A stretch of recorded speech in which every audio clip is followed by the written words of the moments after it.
Okay, so we're going to change directions here a little bit.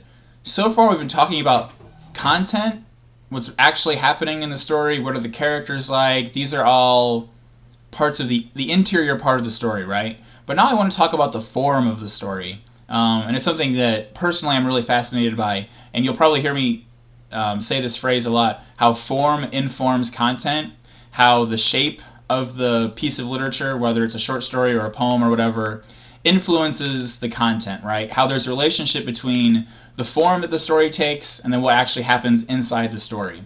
And I think that there is a real example of form informing content in this story, particularly in how the narrative is laid out, right? How the plot works. Because is this a linear plot? Do we move from point A to point B continuously without interruption throughout the story?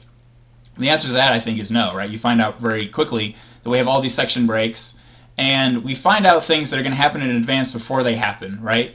What's the main event of the story? Well, Ted Lavender dies. When do we find out about that? Well, I believe it's on the second page of the story, and it's not even, if this were regular pages, it would probably be on the first page because we only get about one paragraph. We get like 4 lines of the first page. So immediately we find out that Ted Lavender is going to die, right? So I'm reading from 638. Ted Lavender, who was scared, carried tranquilizers until he was shot in the head outside the village of Tonki in mid-April. My pronunciation is probably a little shaky. Sorry about that. So that's 638. Until he was shot, Ted Lavender carried 6 or 7 ounces of premium dope, also 638. When Ted Lavender was shot, 639. Ted Lavender, who was scared, carried 34 rounds when he was shot and killed outside of Tonki, 640. In the first week of April, before Ted Lavender died, that's on 641. Until he was shot, Ted Lavender carried the Starlight Scope, also 641. Before Lavender died, there were 17 men in the company, that's on 642. So we get all of these allusions or these references to Ted Lavender dying before it ever happens. So that I read 7 little passages there, and they all look forward to the event in which, I don't mean like they look forward to expectantly, but they reference the event in which Ted Lavender is going to die. All of this before it actually happens, right? So on page 643, that's when he actually dies. Right then, Ted Lavender was shot in the head on his way back from peeing. So before that ever happens, we find out about it, and we're told repeatedly that it's going to happen. And so now I think we have to ask ourselves, what impact does that have on us, the reader? Okay? And I can't speak for you, but I can speak for students who I've had in the past and for my experience. And when I first find out that Ted Lavender is going to die, I'm sort of shocked, right? Isn't that our initial reaction to death? We're like, oh damn, this sucks. This Ted Lavender guy is doomed, right? There's nothing we can do about it. But then we're told again, and again, and again, and again, and again, and again. So 7 times we're told that Ted Lavender is going to die. And what reaction do we have after being told 7 times when he actually dies? Do we care more or do we care less? And I've had students who say, they're more interested in wanting to know how he died, which might be true, but the emotional reaction to him dying is really diminished, right? So when I first find out he's going to die, there's that shock. And I'm like, oh man, Ted Lavender, we hardly knew you, now you're gone. But that emotional connection diminishes every single time I'm told he's going to die, right? And I think that serves a purpose in the story.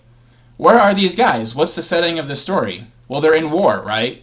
Do you think that death happens to them frequently in this company, in this war? Yeah, I bet it does. I bet they've suffered at least 7 deaths in the company, right?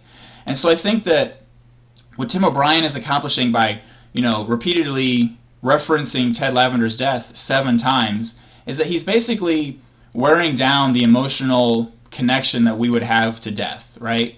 We already talked about in earlier slides that these guys, they deal with death in a different way than we probably would back here in the States, right? They're not as emotionally connected to it. They don't grieve in the same way. They're a little bit callous. They make jokes. And so I think that by, killing Ted Lavender 7 times before we actually get to the scene, he's wearing us down in a way that the soldiers in the war and in the characters in the story are also worn down, right? At a certain point, to be honest, I don't really care that Ted Lavender is going to die, right? Because I know it's going to happen. I'm just sort of waiting. In a way, isn't that like what these guys' experiences are like in the story or in the war?